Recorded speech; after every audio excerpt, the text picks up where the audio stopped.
Getting ready to start college is exciting and a little scary too. There's honestly all the feels. But don't worry, the WPI Podcast is here to help. On this episode, you'll get a deep dive on how to manage the transition so you're prepared to succeed academically. Hi, I'm John Kane, and this is your home for news and expertise from the classrooms and labs at Worcester Polytechnic Institute. In this episode, you'll get some practical advice on what you can do in the summer before you start college. And you'll learn about what WPI does to help incoming students navigate the weeks leading up to the first class and the first few months that follow. Later in the show, you'll hear from a WPI student who is one of the first some incoming students will meet. He'll share a student's perspective on the transition. But first, let's start with Paul Reilly. He's the Assistant Dean of Student Success at Worcester Polytechnic Institute. He leads the advising team in WPI's Office of Academic Advising. Paul, thanks for being on the WPI Podcast. Yeah, happy to be here. Thanks for having me. Well, Paul, I know everyone's journey to college is a little bit different. There's no one size fits all, but I'd really love for this episode to be kind of a guidebook of advice for students who are starting college in a few months. Maybe they're graduating from high school soon, or maybe they just graduated and they've got the summer before classes to take some action. And I'm imagining that can be a really powerful time to prepare yourself for college so you're ready to go. You know, being prepared for that next step, completely new adventure for students coming out of high school, and getting prepared over the summer is, of course, one of the most important steps so they can start off strong. So I wanted to talk about some of the most important things that families and students can do to take advantage of this time to prepare for that transition if they're a few months away from college. First off, there's programming that universities offer before classes start in a lot of cases. Why are those events and programs so important to participate in? I think, first of all, the summer, provides an opportunity for a pause. And this is, an incredible time for students as they transition from high school to college, no matter where they're going. So using that time just to, reflect on what they've been able to achieve over their last 17, 18 years is just an incredible opportunity. And for families as well. I mean, this is it's a full group of people that have been supporting students on their career trajectory. So I think that's an important aspect, is using the summer, and then of course thinking about what that next step might be. So packing for a college, doing all the fundamental things, buying laptops, meeting people. And of course, these are the opportunities that colleges provide, like accepted students days or orientations that typically happen in the summer. So, participating in those as much as you can as a student and as a family really kind of makes you feel that this is the next step in the experience, so that you don't just kind of roll into the maybe the orientation in August as unprepared as you may otherwise be. So those programming and events, they kind of make it real for people, right? And kind of focus the attention, I would imagine, on what's ahead and give them some opportunity to think and plan ahead, right? Yeah, I mean, it's an exciting opportunity. It's one of those times in the student's life and the family's life where they will reflect back on it in 20, 30 years, that step into college, what it meant. And I think, for many of us who have gone to college, we can think back to what our feelings were at that time. And so having a supportive environment, both at home, but also in peers welcoming you to that institution, and faculty and staff, it just feels like it's a great next step in joining a new community. As you're talking, I literally was capturing a picture in my head of an accepted Students' Day event or whatever they called it at the college that I went to, and sort of walking into that venue. So I think you're absolutely right. It does. It carries with you for a long time. Yeah.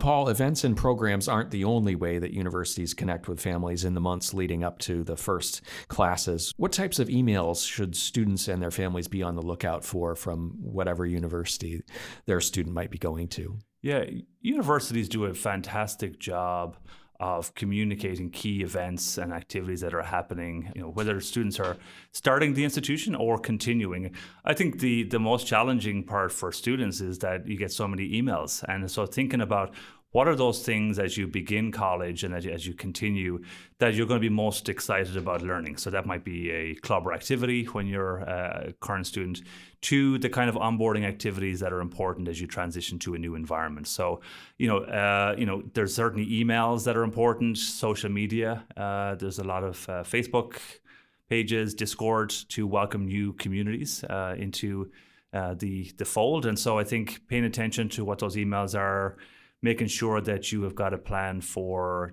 doing all the activities that you need to do before you start is important. And how about advisors, how important is it for incoming students to connect with maybe an academic advisor? And what are the types of things that an advisor can help a student with early on and throughout their time at WPI? I'm certainly biased. I've worked in advising for 22 years, and the academic advisor is one of the key people that a student will work with over their 4 years. So at WPI, we've got professional advisors as well as faculty advisors. And students work with the professional advisor in the summer before they start, and they will work with that same person through their time. So we get to know students really well, helping them with course selection or taking advantage of other opportunities that they may be interested in, such as co-op opportunities or bachelor's, master's combined programs. But getting to know the students, a relationship is really crucial to that. And the more students engage with these resources early on, the richer the experience in college is going to be. So advisors are definitely important, and they're consistent. You work with the same person. You may be taking courses, but you may have different faculty members through your 4 years. But an advisor is somebody that you can connect with. I had about 6 student meetings this morning. It was fantastic. Students are all doing exciting things as they lead into summer. Paul, we talked not too long ago as we were preparing for this interview, and you offered some tips that we're talking about today. And your next tip, this one kind of really surprised me because it's so obvious, but it didn't occur to me at all. You recommend that the student and the family have a conversation about how they'll communicate once classes have begun. What's that all about? Yes. When I went to college, it was certainly different in regards to communication. And, nowadays there's so many opportunities, cell phones and text and social media and different formats. A friend of mine actually gave me this advice, and his son was in college at the time. And he said, the best thing we've done is just set up a weekly check-in, a weekly phone call. And, when the student is driving, when that happens, it certainly can be a really rich experience for everyone. And it is very different in college. If your student is living on campus, you may not be probably seeing them every day. And so having communication on a consistent basis is good for the student and good for the family as well. So, I encourage families just to have a conversation in the summer. Try to, schedule a time that it may be advantageous for everyone to connect, maybe Sunday afternoon, and then have the student drive that, So whether it's a FaceTime or it's a phone call, and, reset every week, ask how are things going? What has been the best part of your week? For students, I think it gives them the independence as well, that they don't have to communicate on a daily basis, which is really important to developing in college. So, and maybe not every week you're able to connect, and having that flexibility in place if things come up, but having some form of a structure, I think helps everyone. Better to figure it out in advance.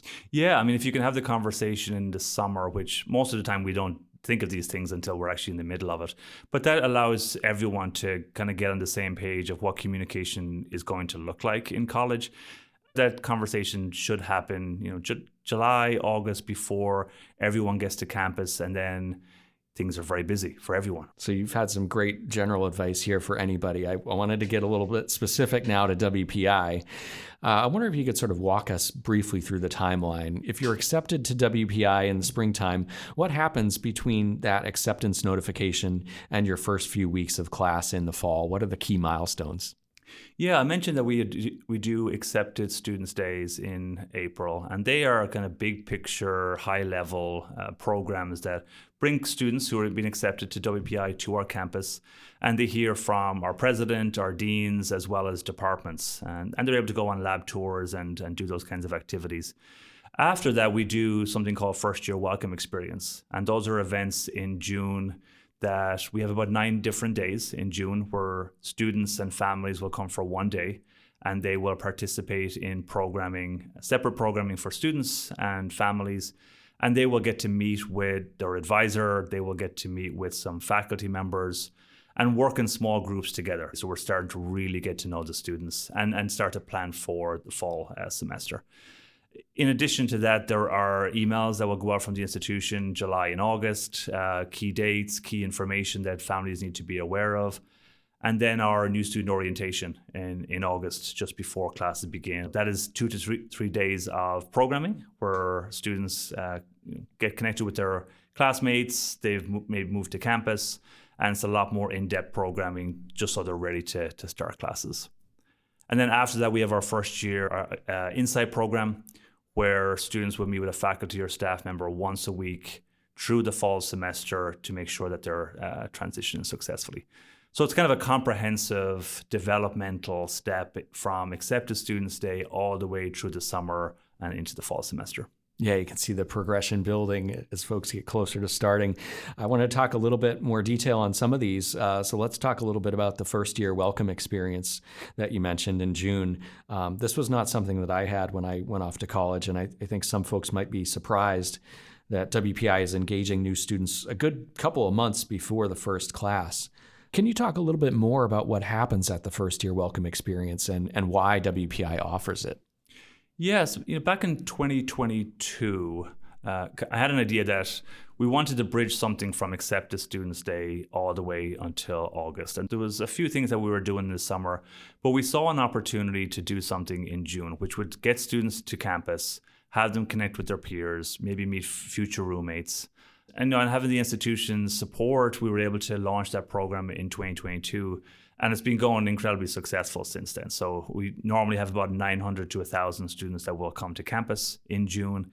And we also offer some remote sessions as well that students cannot make it to campus.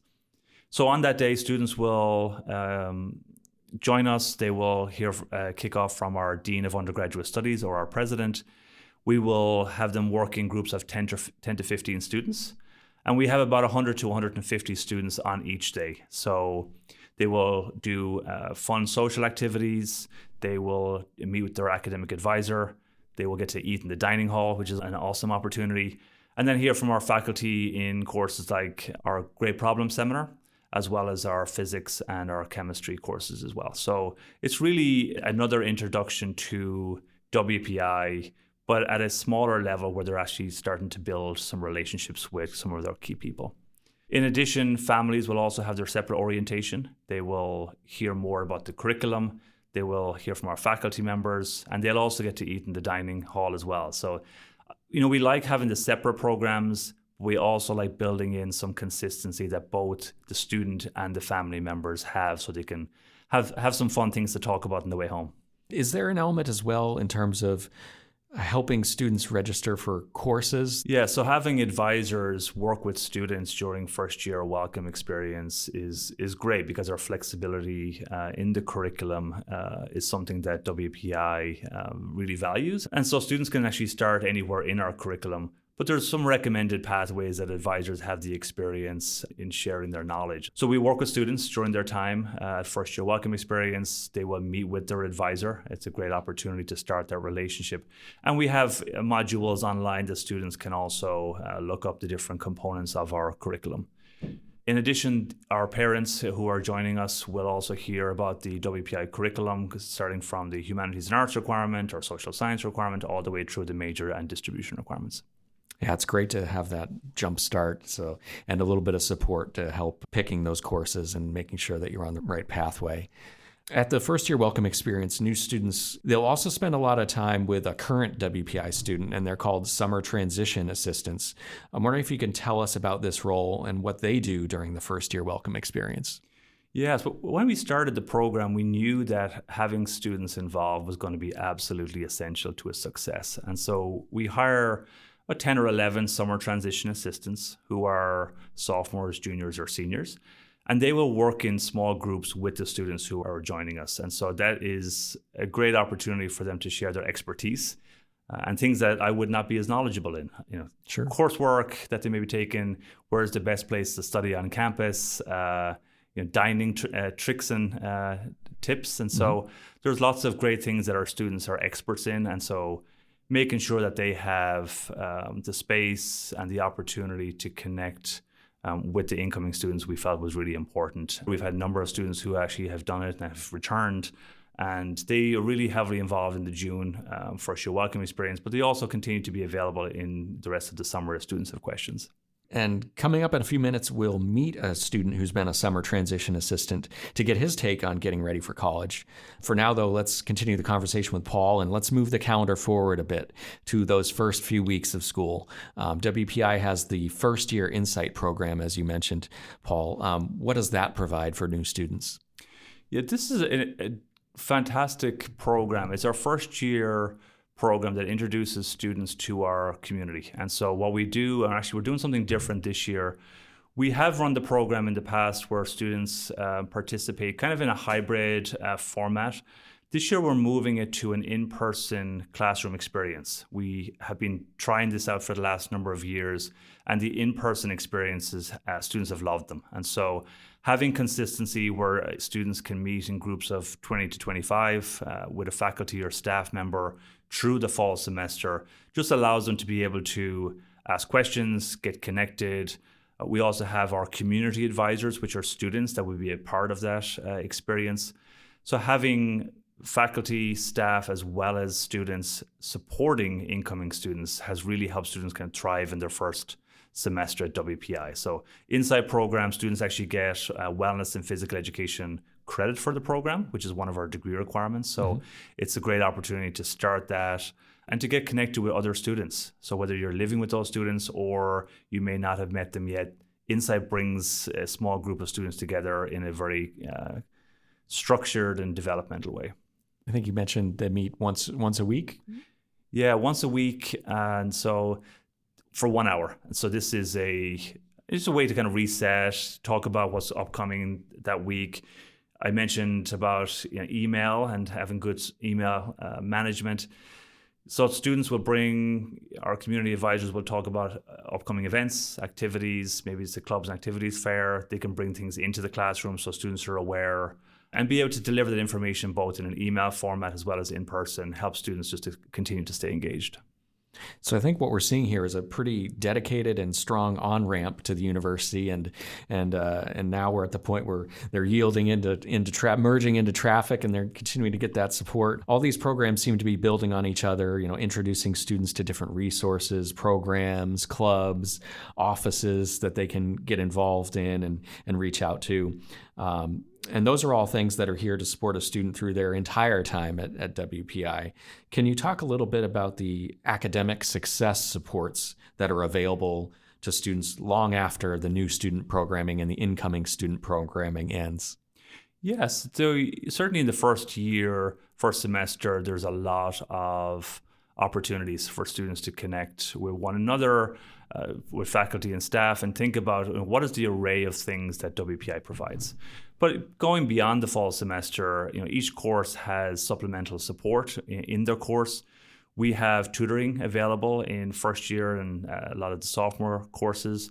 And then, of course, I mentioned earlier about the importance of having an academic advisor, and that person does stay with the student through their 4 years. So having those additional support systems, being able to introduce those in a very developmental way, because a sophomore student is very different than a first-year student and what they know about campus, and it's very different than a senior. So, being able to meet students kind of where they're at in regards to what they need, and the advisor is a great resource to say, okay, you're interested in, advancing your career opportunities. Why don't we talk to the Career Development Center? Why don't we look if a co-op opportunity might make sense for you based on your curriculum and what you want to study? So having that continuous support system is really important to be able to kind of unlock the opportunities that can help students succeed academically. A lot of what you've recommended today seems to have a common thread. There's a lot about making connections, whether it would be with other students or with getting to know faculty and staff. Why is getting to know faculty and staff and making connections there so important? And do you have any advice for somebody that's maybe a little bit shy about just randomly going up to a professor or a staff member and saying, "Hi, I'm a new student, wanted to say hello"? Great question. Yeah, universities are these ecosystems of connection, right? So students are in classes, they're connecting with their peers, they're forming study groups, they're living together, and also connecting with faculty and staff. So connection is really important. I think for people that work in universities, faculty and staff members, they've chosen to work in a university for a very specific reason. They're excited about doing cool stuff, and they want to work with students. And so I think for students, understanding that these are people that want to work with me, they're excited to work with me. Advisors are proactive in reaching out to their students. So I think that's really important.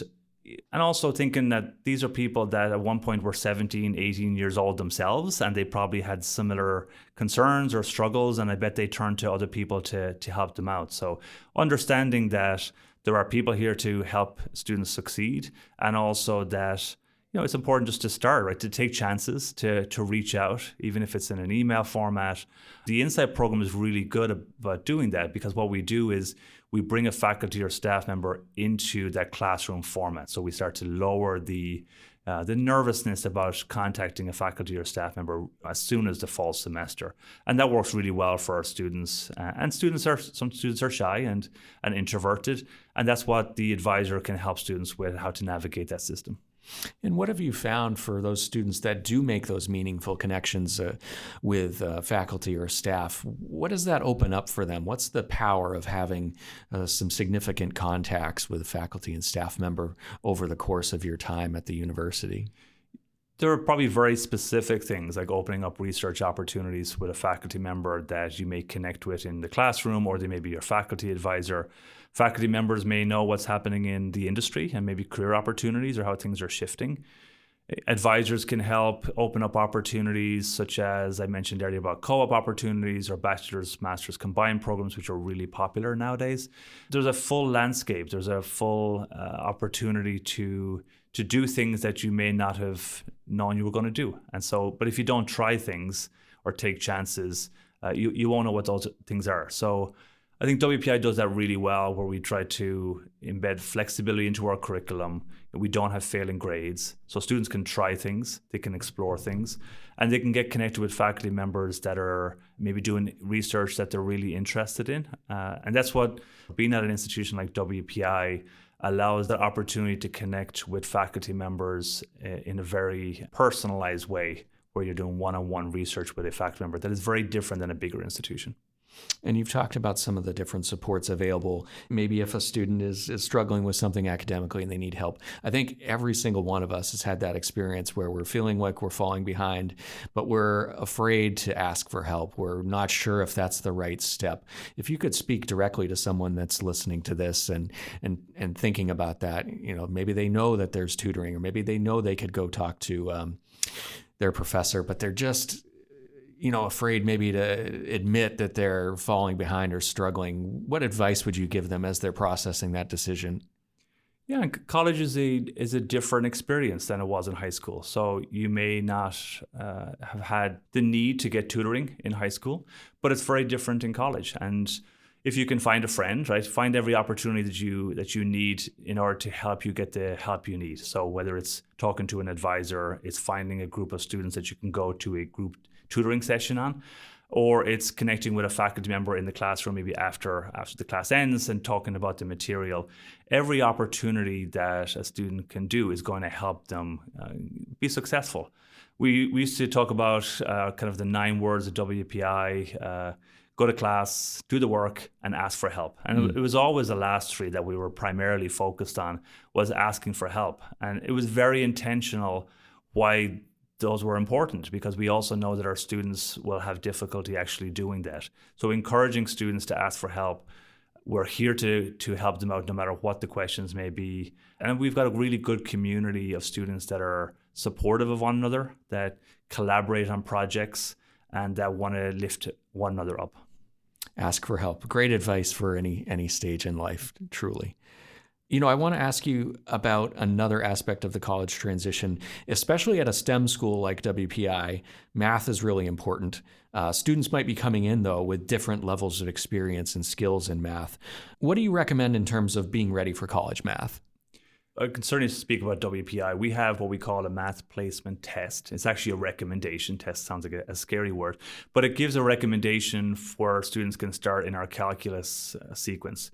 And that's really important. It's calibrated with the courses so that students will be successful based on where that recommendation goes.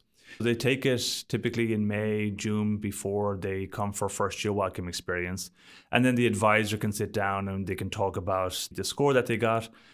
It is not a binding test. So if a student decides, if they've tested into, let's say, Calculus 2, but they want to start in Calculus 1, they can absolutely do that. They can also go higher if they wanted. We always have a conversation with the student just to get a sense of like what might be an appropriate place to start. And so that is really important. It gives a really strong recommendation and guide for where students should start. And of course, we want students to be successful, right? So And what we've seen is, the research shows that students who start with the recommendation typically do better. So starting there, what do we recommend based on how students do? And then building in the time early in the term for supplemental instruction. Maybe it's a 1 hour a week of tutoring. Doing that as soon as the first week rather than waiting until you struggle is a good proactive thing to do. And if you can find other students to engage in that material, beginnings are really important. So the stronger you can start off in the first week, it's going to continue and you'll build momentum based on that. And, just looking through the, material, maybe even over the summer, if you're thinking about starting in a calculus course, or if you're at a different institution and starting in a different math course, a little bit of a refresher might help. So maybe an online course, maybe just looking at high school textbooks, just to kind of get yourself into that frame of mind before you start. Paul, as we're wrapping things up, we've talked a lot and you've given a lot of great advice to students to help them manage this. And, it could still be a little scary for folks as they're looking at making this transition. Are there any sort of words of wisdom that you want to leave people with as they're looking at making this transition to give them the confidence that you've got this and you can make this transition successfully? It's a combination of being incredibly informed about where you're going to go and participating in all the opportunities that the institution is providing. So all of these accepted students days, these new student orientation events, and then taking a leap. You got to go with your gut instinct a little bit and feel that this is the place that, a student would want to spend 4 years at. And if things change, they change, right? And being able to have supportive systems in place and people in place that can help you with those decisions. So I think, being informed, and then at some point you have to kind of get beyond the information. You've got to feel that the next step, you are ready for the next step. I think for students, just recognizing that they've got incredible strengths as they start a new environment. And that can be challenging for them to think about. What is it going to look like as I join a new peer group? But they are incredibly talented. They've been incredibly successful in high school. So just making sure, as they choose an institution, what is that place that can lift them up? Being surrounded by peers, faculty members, staff members that can recognize their strengths and that can help them grow, in their time at the institution. So, taking a pause in the summer, think about what they're really good at and giving themselves a pat on the back. There's been a big achievement so far in regards to what they've been able to do in high school, and that is only going to continue in college. Great. Well, Paul, thanks so much for sharing your advice and explaining how WPI supports students who are transitioning to college. It's been great to have you on the WPI podcast. Great. Thank you. Paul Reilly is the Assistant Dean of Student Success at Worcester Polytechnic Institute. I want to bring in now a student perspective on the college transition. Raghavan Rajkumar is in the WPI class of 2027. He studies computer science and data science. He goes by Gav. He's also been a summer transition assistant for WPI's Welcome Experience, helping incoming students. Gav, thanks for being on the WPI podcast. Thanks so much. I'm happy to be here. Now, you did this college transition not too long ago. I'm wondering, what advice do you have for that summer before college and the first weeks of college in the fall, regardless of whether students planning to come to WPI or any other school? Yeah, I'd say my main bit of advice is obviously you got to stay on top of all the stuff the school sends you. Whatever school that is, they're going to have you do pre-orientation stuff and then orientation stuff. But more than that, make sure you're spending time with your friends from high school. Make sure you're spending time with your family. This is the last time you're really going to be living with them, so enjoy your time. So specific for those students coming to WPI, I'm wondering what advice you have. What should they be doing during their summer before move-in here at WPI? There's a bunch of stuff you got to stay on top of. The biggest one being making sure that you attend a first-year welcome experience. It really helps you connect with the campus, connect with the students, and connect with the academics here in a way that you won't get if you don't experience it. During that day, you're going to have a bunch of activities with fellow admitted students, whether that's signing up for your classes, going to a bunch of presentations on what WPI is about. It just gives you a better understanding of what school that you're coming to, and it's just a good experience to meet people. Even if traveling to WPI isn't feasible for you during the summer and then having to travel back, there's also virtual info sessions available for the first year welcome experience, which will still have that same structure of having a summer transition assistant. It'd be all the same summer transition assistants just sitting on a Zoom call, making sure that the students have the best experience. Even if they're not here on the ground, we're going to make sure that they are still part of the first year welcome experience and get that connection to WPI. Other than that, I would also do the math placement exams, just because those will help out figure out where you have to be for that first year welcome experience day, as well as joining the housing portal and setting yourself up there, figuring out whether you want to meet roommates through Instagram, through Discord, or if you just want to go random. All options are good, but it's good to stay on top of that. Gav, you've been a summer transition assistant, which we spoke with Paul Reilly a little bit about that role, but I'm wondering if you can tell me in your words what a summer transition assistant does during the first year welcome experience events in June, and what they do for students that are planning to attend WPI. We're a student leader that comes in and helps the admitted students to best transition into WPI. On the day-to-day, we'd meet the students, we'd give them a space to ask any questions, we'd run them through a typical schedule for WPI, do some icebreakers, all that stuff. We'd then help them sign up for classes, which was something which was super important. We were always matched up with students who were within our major, so we were able to give them the best advice there so that they could succeed in the future. And in general, we were just a resource that if they had any questions, they could always reach out to us. We gave them our email so that if they needed to ask any further questions, they could also follow up with us and make sure that when they're coming to WPI, they're going to not only understand stuff from the academic side, but also understand some more of the student life stuff, whether that's them asking us about clubs, organizations, stuff like that, or just random questions about like, hey, what's the best spot for food? I wanted to ask you a little bit more about the first year welcome experience events. What are the types of info sessions that are available to the new students? Yeah, there were a few different ones that we ran through each day. The first one being a great problem seminar info session that helped the students figure out what the great problem seminar was, as well as finding some cool projects that they might connect with. Another one would be the housing presentation, where they got more information about where the different options for living on campus were, both for their first year and for the future as well. There was one about how to best transition into WPI in the fall, stuff like using an Outlook calendar, scheduling your stuff in advance, joining clubs and activities, stuff like that. And there was one that talked about course registration and the process they would go through later in the day to sign up for said courses. Yeah, what does that process look like, the support that students get to sign up for their classes?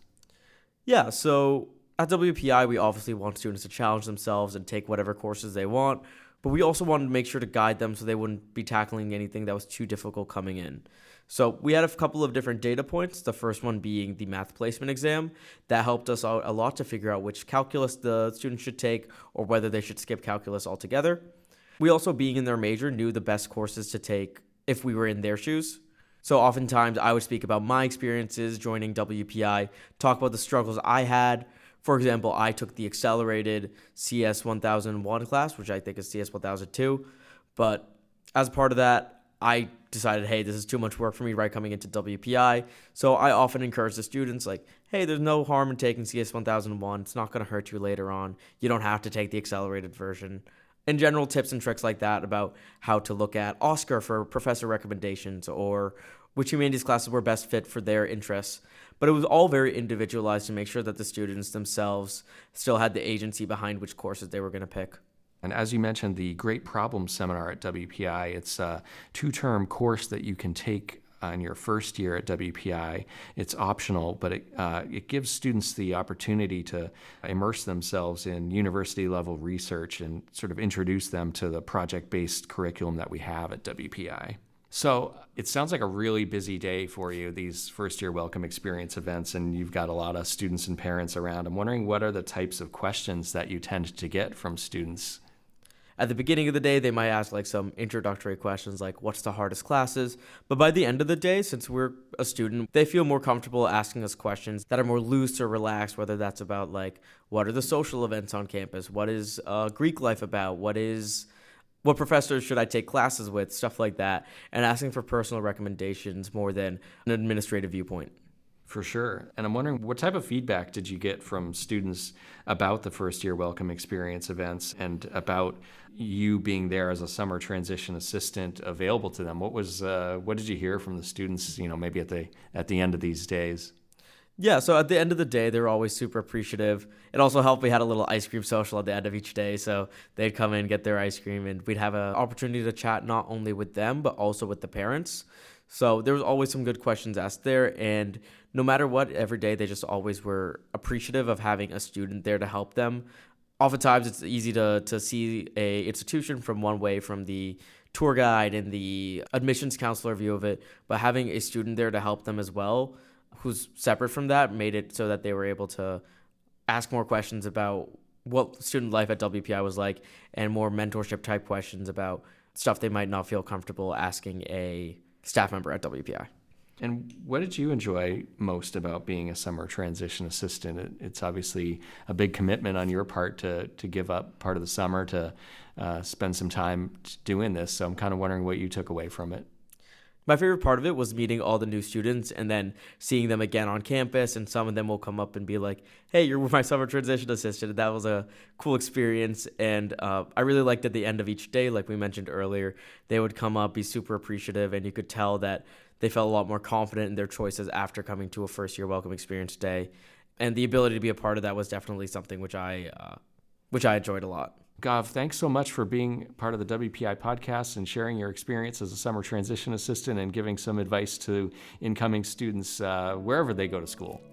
Yeah, thanks so much, John. It's a pleasure to be here. Raghavan Rajkumar is a computer science and data science student in WPI's class of 2027. My thanks again to Gav and Paul Reilly, who joined us earlier. They shared some really great advice, and I hope it helps you if you or someone you know is getting ready for college. So thanks so much for listening. I invite you to follow the WPI podcast wherever you get your podcasts. You'll also find us on wpi.edu/listen. On that page, you'll find other podcasts from across campus and WPI News on the Go. That's a collection of audio versions of stories about our students, faculty, and staff. You can keep up on everything happening at WPI by asking Alexa to open WPI. I want to thank computer science and music undergraduate student Aster Detweiler for the audio engineering help on today's episode. And please join us next time for another episode of the WPI Podcast. I'm John Kane. Thanks for listening.